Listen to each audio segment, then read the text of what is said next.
جو نبی کو میرے قبول ہوں وہی کاش میرے اصول ہوں، جو نبی کو میرے قبول ہوں وہی کاش میرے اصول ہوں، وہی صبر ہو وہی گفتگو وہی سادگی وہی عاجزی۔ آج میری تقریر کا عنوان ہے سرمایہ حیات ہے سیرت رسول کی۔ معزز سامعین، آج سے تقریباً 1400 سال پہلے جب خطہ عرب کے چاروں طرف برائی نے اپنے پنجے گاڑے تھے، ظلم کرتے وقت عمر کا لحاظ نہ کرتے اور ہر طرف ظلم کا بازار گرم تھا، تب رحمت الہی جوش میں آئی اور حضرت بی بی آمنہ کے گھر میں ایک معصوم عظیم نے آنکھ کھولی، جس کے آتے ہی انسانیت کو طوفان میں ساحل ملا، ایک پیر کامل ملا، ایک سکون دل ملا، رحمت کا بادل ملا اور بے چینیوں کو قرار ملا۔ شمس و قمر اور تھے انگنت تارے آسماں میں، شمس و قمر اور تھے انگنت تارے آسماں میں، پر چراغ احمد جلا تو روشنی ہوئی جہاں میں۔ معزز سامعین، سرور کونین، رحمت المرسلین، آقا دو جہاں، خاتم النبیین محمد مصطفیٰ صلی اللہ علیہ وسلم کے کردار کا احاطہ کر کے نوجوان نسل کے سامنے پیش کرنا ایسا ہے جیسے پورے دریا کو کوزے میں بند کرنا۔ آپ صلی اللہ علیہ وسلم نے بچپن سے جوانی اور جوانی سے بڑھاپے تک ہر ایک لمحہ حکم الہی کے تابع ہو کر گزارا۔ حضرت عائشہ فرماتی ہے کانا خلقہ القرآن، آپ صلی اللہ علیہ وسلم کا اخلاق مکمل قرآن ہے، اور پھر بھی حشرت الہی کا یہ عالم تھا کہ ہمیشہ سجدے میں سربسجود رہ کر رو کر گر گرا کر اللہ رب العزت سے توبہ استغفار کرتے تھے۔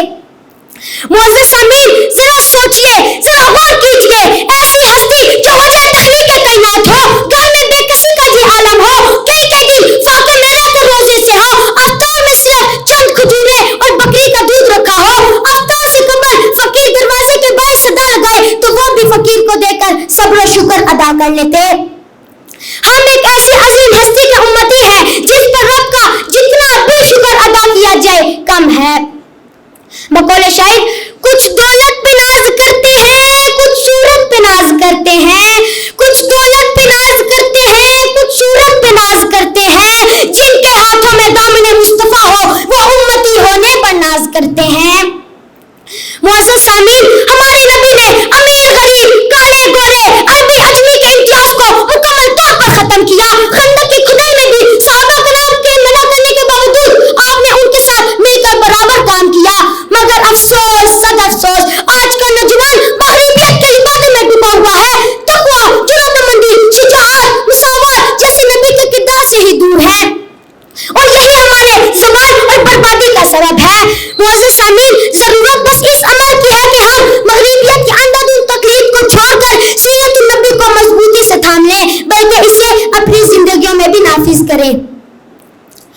منظم کر دیا تو نے سب اجزائے پرشاں کو، منظم کر دیا تو نے سب اجزائے پرشاں کو، سکھایا بیٹھنا مل جل کر آپس میں محبت سے، اگر تیرے اصولوں پر رہے قائم تیری امت، اگر تیرے اصولوں پر رہے قائم تیری امت، کوئی امت نہیں بڑھ کر جہاں میں تیری امت سے۔ شکریہ۔